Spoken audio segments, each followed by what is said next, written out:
ঈসা আলাইহিস সালাম বললেন, এদের উপর আল্লাহর আযাব এসেছে।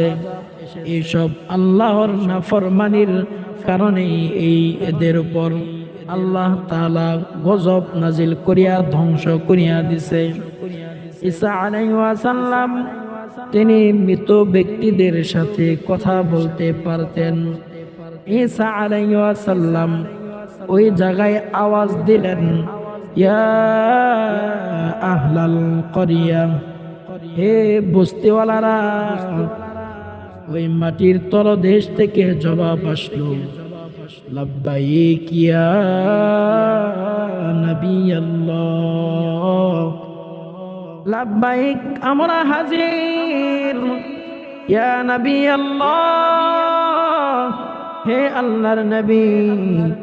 ঈসা আলাইহিস সালাম বললেন, মাযা জিনায়াতুকুম, তোমাদের কি গুনাহ ছিল, কি অপরাধ ছিল?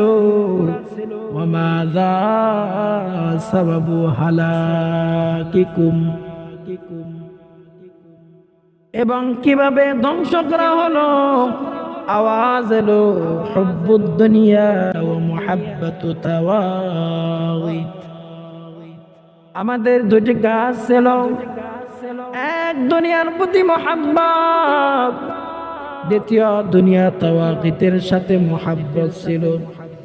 ঈসা আলাইহিস সালাম বললেন, তাওয়াগিত এর সাথে মুহাব্বত এর উদ্দেশ্য কি?